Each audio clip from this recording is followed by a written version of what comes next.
لی بابا کے لہجے میں. اب میں جملہ نہیں کہوں گا کہ بیٹی باپ کے لہجے میں بول رہی تھی. علی زینب کے سراپا میں بول رہے تھے. اس کو خاموش. اتنا کہنا تھا جس اونٹ کی گردن دائیں گئی تھی وہاں سے نہ ہلی. جس گھوڑے نے پاؤں اٹھایا تھا اسے رکھا نہیں. یقین کیجئے کتابیں کہتی جس گھوڑے کے نتھنے سے سانس نکلی تھی اسے دوسرے نتھنے سے کھینچی نہیں. جس کے دل کی دھڑکن چلی تھی وہی کی وہی رک گئی. دربار میں جس مرد کی آنکھ اٹھی تھی اٹھی رہ گئی. جس کی جھکی تھی جھکی رہ گئی. جس کا ہاتھ اوپر تھا اوپر رہ گئی. پورے دربار میں ایسا منظر ہو گیا کہ لوگوں کے دلوں کی دھڑکنیں کانوں میں سنائی دینے کی آواز بھی آ سکتی تھی. ایسا سکوت کا عالم ہوا کہ جب پورا سناٹا طاری ہو گیا. اب میں اپنا جملہ کہتا مجمع چپ ہو جاتا. مجھے حسین کی عزت قسم داور رخسار صاحب مجھے دکھ نہ ہوتا. میں جملہ پڑھنے لگا ہوں اپنے 5ویں امام باقر العلوم کا. میرے مولا باقر العلوم نے اس منظر کو کس انداز میں پیش کیا تھا. میرے مولا باقر العلوم کہتی ہے اس منظر میں دربار میں جب میری دادی بول رہی تھی مولا باقر کہتے ایسے لگتا تھا جیسے بتوں کے جھرمٹ میں کعبہ بول رہا ہو. مولا باقر کہتے ہیں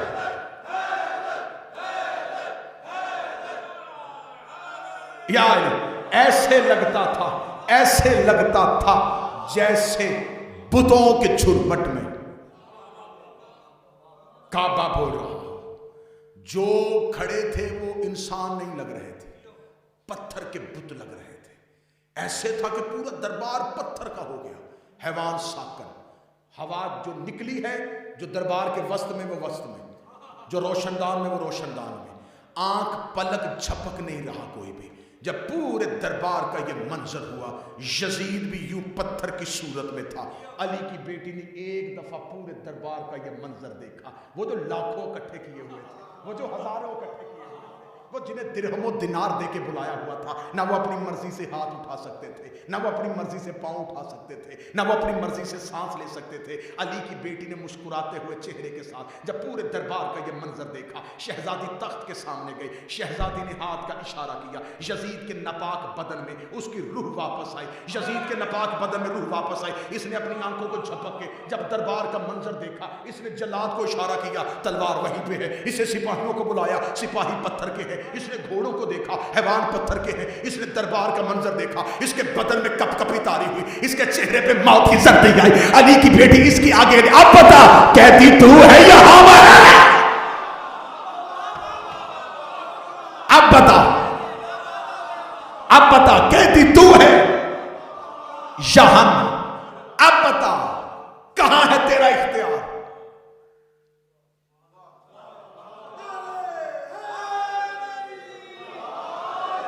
اتنا کہنا تھا تھر تھر کانپا یزید. دیکھنے لگا علی کی بیٹی تجھے بابے کا واسطہ زندگیاں واپس کر دے. میں مان رہا ہوں کہ تم ہی کن فیکون کے مصداق ہو. میں مانتا ہوں تو ہی اولی الامر ہے. میں مانتا ہوں تم ہی امور قدرت کے کارساز ہو. ہماری زندگیاں ہمیں واپس پلٹا. جب یزید نے بھیک میں علی کی بیٹی سے زندگی مانگی بی بی کہتی ہے اب لوگوں کو بتا کہ تیرے دادے کو ہم نے آزاد کیا تھا یا تو نے ہمیں آزاد کیا.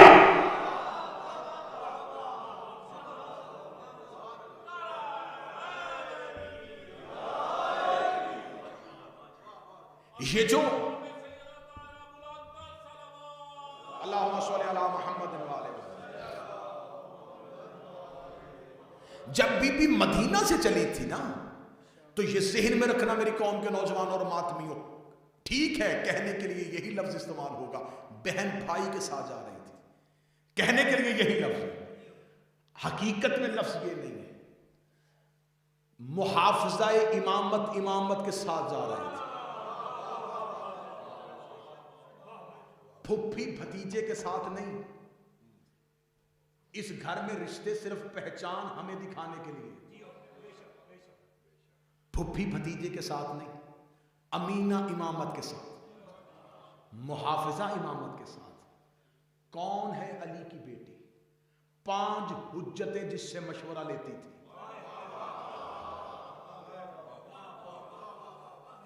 امام ہوتا ہے اللہ کا ترجمان. پہلے امام کا عہدہ دیکھو کہ امام کون ہے. امام ہے زمین پہ اللہ کا نمائندہ. امام وہ ہے جو اللہ کے احکامات کو زمین پہ انسانیت تک پہنچائے اور نافذ کرے. یہ ہے امام کا عہدہ. اتنے بڑے عہدے کا مالک یہ عہدہ رکھنے کے باوجود جس سے مشورہ مانگے. علی نے عالیہ سے مشورہ مانگا, مولا حسن نے عالیہ سے مشورہ مانگا, مولا حسین نے عالیہ سے مشورہ مانگا. 3 حجتیں مشورہ مانگ کے چلتی تھی اور 2 حجتیں اس کی اطاعت میں چلتی تھی. مولا سید الساجدین بھی اطاعت میں چلتے تھے, مولا باقر بھی پیچھے چلتے تھے. 3 امام مشورہ لے کے چلتے تھے, 2 امام پیروی میں چلتے تھے. 5 حجتوں کو جو ایک وقت میں سنبھالے. جو شہزادی سننے کے لیے آئے. اب ایک جملہ میں اور اضافہ کروں گا, کل کی مجلس میں نے پڑھا, پھر دہرانا چاہوں گا. آپ یہ سمجھیے گا کہ علی کی بیٹی کا کربلا میں کردار کیا تھا.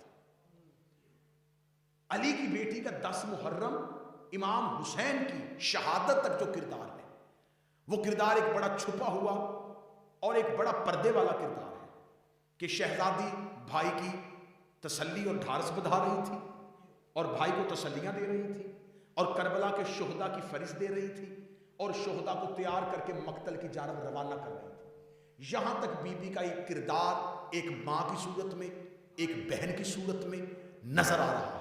لیکن جو ہی امام حسین شہید ہو گئے, اب جو سیدہ کا کردار ہمیں سامنے نظر آیا وہ کردار بڑا جارحانہ تھا, وہ کردار بڑا کمال تھا. مولا سید الساجدین جناب سیدہ کی حفاظت میں. جملہ سننا, اور اگر اس جملے کو آپ نے قبول کیا تو میرا خیال ہے کہ پوری تقریر کا نچوڑ یہ جملہ ہو جائے گا. امام حسین علیہ السلام نے شب عاشور, آپ جا کے علماء سے پوچھئے گا اور کتاب اور مقتل کا مطالعہ کیجئے گا. امام حسین نے پرانے علماء اس انداز میں شب عاشور پڑھتے تھے کہ حسین نے آخری رات کو 3 حصوں میں تقسیم کی. اس انداز میں لگا کرتے تھے کہ ایک حصہ امام حسین نے اپنے جان ساران کے لیے رکھا, جن میں امام اپنے اصحاب کو اور اپنے ناصرین کو خطاب کرتے رہے. پھر ایک صرف خاندان بنو ہاشم کے لیے رکھا. تیسرا حصہ جس میں حسین صرف عالیہ کے ساتھ اکیلے بیٹھے. یعنی کہ ایک حصہ رات کا ایسا بھی آیا ہے عبادت پروردگار کے ساتھ جس میں مولا حسین نے عالیہ کے علاوہ, شہزادی کے علاوہ اس محفل میں کسی کو آنے نہیں دیا, اکیلے بیٹھے ہیں. اب تاریخ میں لکھنے والا, مقتل لکھنے والا راوی لکھ رہا تھا کہ بہن اور بھائی الوداعی ملاقات کر رہے تھے, لیکن معرفت یہ کہہ رہی تھی کہ امام اسرار امامت عالیہ کے حوالے میں راز پڑھنے لگا ہوں. میں نے کل وعدہ کیا تھا ڈربی مجلس میں کہ عرفان زینب پہ مجلس ہوگی تو کل میں مجلس سناؤں گا. آپ اکثر مقتل میں یہ جملہ سننے کو ملتا ہے کہ جب امام حسین کی شہادت ہوئی تو مولا سید الساجدین غش کی حالت میں تھے. یہ ٹھیک ہے, میں کوئی نئی بات تو نہیں کہہ رہا کہ مولا سجاد, ویسے امام بے ہوش نہیں ہوتا, لیکن مولا سجاد نے جو ظاہری طور پہ آنکھیں بند کی, اس میں راز کیا تھا؟ بیمار تھے, بیماری کی وجہ سے تھا.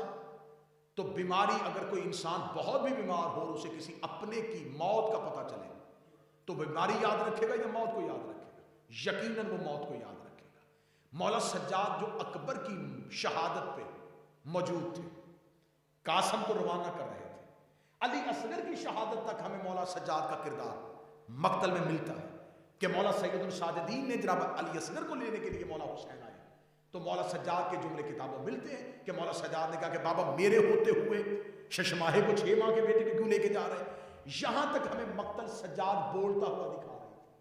اور مولا علی اصغر کی شہادت کے فوراً بعد ہی مولا حسین کی شہادت ہے. جو سید الساجدین مولا اصغر کی شہادت تک خیام میں بول رہے تھے, بلکہ یہاں تک بھی مقتل نے لکھا کہ بلال صاحب گواہی دیں گے کہ 3 بار مولا سجاد تلوار لے کے لڑنے کے لیے خیمے کے دروازے پہ رہے جہاں سے مولا حسین نے روکا. اگر بیمار تھے تو عصر سے پہلے تک جس نے تلوار نکالی تھی وہ سجاد اچانک بیمار نہیں ہوا۔ یہ راز کیا تھا؟ یہ راز یہ تھا کہ مولا سید الساجدین کی آنکھیں بند تھی اور حسین گھوڑے سے گر رہے تھے۔ خدا کہتا ہے کہ ایک لمحہ بھی زمین حجت کے بغیر رہے تو یہ برباد ہو جائے۔ اس کی مثال خدا نے اس انداز میں دی ہے کہ جو چکی ہوتی ہے نا، اس کے درمیان میں کیل ہوتا ہے، اگر وہ کیل نکال لیا جائے تو دونوں پارٹ جدا ہو جائیں گے۔ خدا کہتا ہے یہ زمین اور آسمان چکی کے دو پارٹ ہیں اور امام اس کا کیل ہے۔ اگر حجت کو اس میں سے نکال لیا جائے ایک لمحے کے لیے، آسمان زمین کے اوپر آ جائے۔ اب جب مولا امام حسین ذوالجناح کی زین سے گر رہے تھے اور سجاد کی خیمے میں آنکھیں بند تھیں، وہ لمحہ عالمین میں حجت کون تھا؟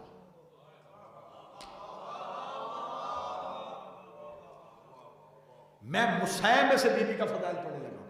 پھر آپ کو ممبر سے یہ سنی سنائی باتیں، میں نئی بات کہوں گا تو آپ کو پریشانی ہوگی، یہ بات ہم نے اتنے علماء سے تو نہیں سنی، سنائی ہوئی باتوں کے سے نتیجہ نکالنے لگا۔ پھر آپ کو علماء نے ممبر سے یہ بھی بتایا کہ شام غریبہ بی بی نے آ کے مولا سجاد کو جگایا اور جگا کے کہا سجاد خیام کو آگ لگ چکی ہے، میں پوچھنے آئی ہوں کہ ہمیں خیام میں رہنا ہے یا باہر جانا۔ یہ جملہ سنا ہوا ہے۔ اس کا مطلب ہے کہ خیام کو آگ لگنے تک مولا سجاد کی آنکھیں بند تھیں۔ مولا حسین کی شہادت سے لے کے خیام کو آگ لگنے تک زمانے پہ حجت دورہ کون تھا؟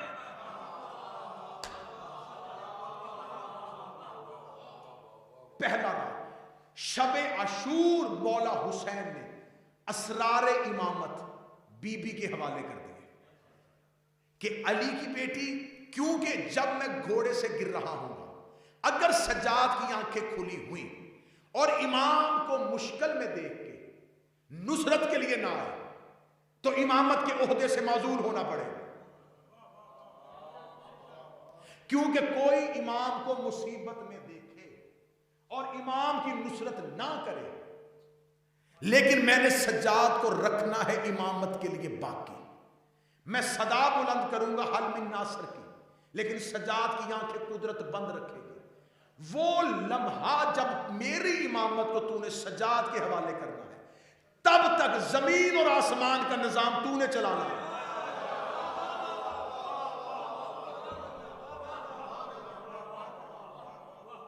آپ بی بی کو صرف کربلا میں ایک بہن کے طور پہ دیکھ رہے ہیں، آپ بیٹی کے طور پہ دیکھ رہے ہیں۔ 10 محرم کو زینب عالیہ امام وقت بنی ہوئی تھی، حجت دورہ بنی ہوئی تھی، زمین اور آسمان کے نظام کو کنٹرول میں لیے ہوئے بیٹھی تھی۔ اب جب بی بی نے زمین اور آسمان کا کنٹرول اپنے ہاتھ میں رکھا تھا، اب یہاں جملہ سنا جس کے لیے میں نے محنت کی ہے۔ اب یہاں جملہ یہ ہے کہ کربلا میں 9 لاکھ نے مولا حسین کے علی اصغر کو بھی قتل کیا تھا، جنہوں نے اصغر کو بھی قتل کر دیا تھا، انہوں نے سجاد کو قتل کیوں نہیں کیا؟ کیا وہ اہمیت سجاد سے واقف نہیں تھے؟ یقیناً واقف تھے، اور انہیں یہ بھی پتا تھا کہ اگلا امام سجاد ہے۔ اس کا مطلب ہے کہ ان کا آسان ہدف مولا سجاد ہونے چاہیے تھے کہ ہم نے امام حسین کو شہید کر دیا ہے، اب مولا سجاد کو بھی شہید کرے تاکہ امامت کا دروازہ بند ہو جائے۔ جنہوں نے حسین شہید کیا تھا وہ سجاد تک کیوں نہ پہنچے؟ یقیناً مقتل کی کتابیں لکھتی ہے کہ مولا سجاد کو قتل کرنا چاہتے تھے۔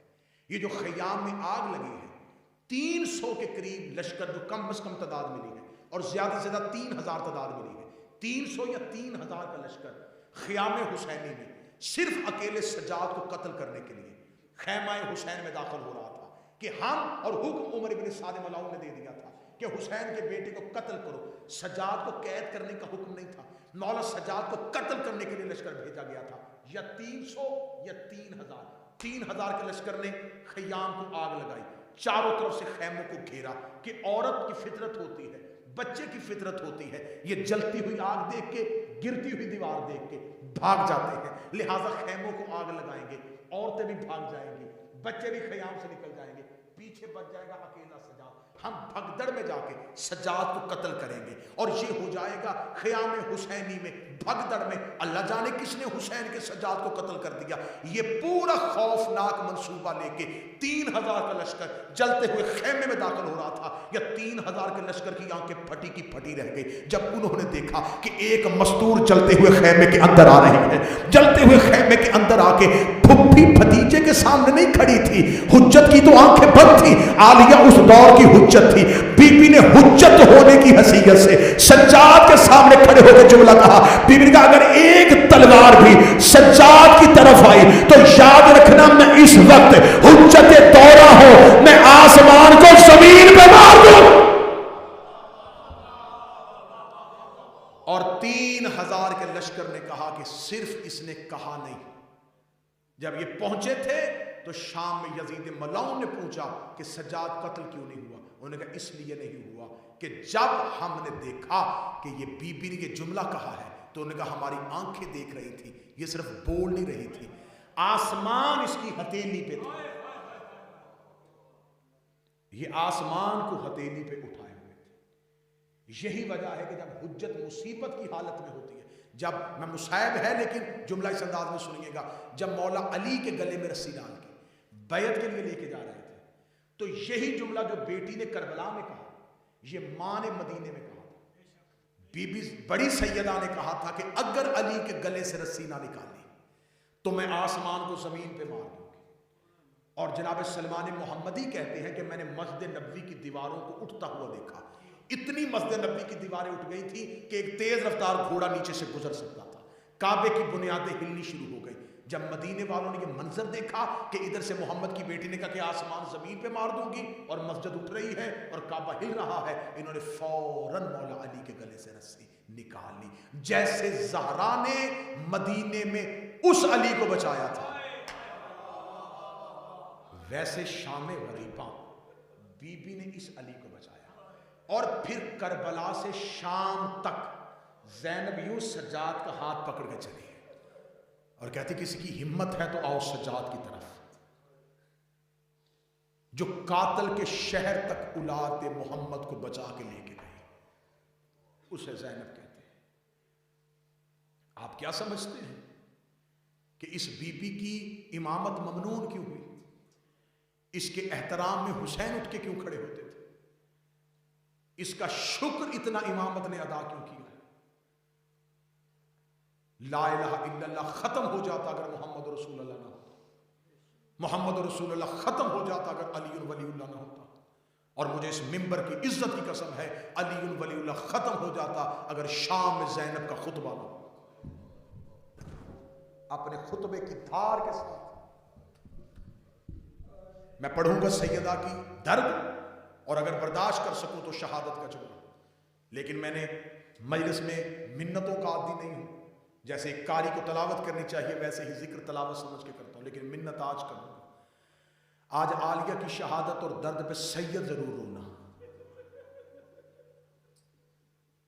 اس بی بی کی شہادت پہ سادات ضرور رویا کرو، کیونکہ حسین کا قاتل خود روایت کرتا ہے کہ میں نے شام غریباں دیکھا، ہر لاش پہ کوئی مستور رو رہی تھی۔ قاتل کہتا ہے میں نے 2 بچوں کی لاشیں دیکھی، ان کی لاشوں پہ رونے والا کوئی نہیں تھا۔ یہ چلتا چلتا حسین کے سجاد کے پاس آیا، دیکھے کہنے لگا سجاد ان بچوں کی ماں مر تو نہیں گئی؟ ہر ایک لاش پہ ماں رو رہی ہے، ان بچوں کی لاش پہ کوئی نہیں رو رہا۔ سجاد کی آواز آئی خبردار جملہ نہ کہے، یہ میری پھپھی زینب کے بیٹے ہیں۔ کہا پھر زینب کہاں ہے؟ فرمایا زینب حسین کو رو رہی۔ ساری زندگی روئی، صرف حسین کو روئی۔ آج اولاد زہرا اس بی بی کو رونا۔ مدینے سے چلی تو بطول، مکے میں آئی تو جانشین رسول، کربلا میں 8 دن حسن بنی رہی، شام غریباں کی ایک رات عباس بنی، پھر کربلا سے چلی تو علی بن گئی۔ 11 محرم کو کربلا سے چلی کوفہ، کوفہ سے شام، 72 بازار، 144 گلیاں، 288 موڑ، 9 بار شرابی کے دربار میں پیشی،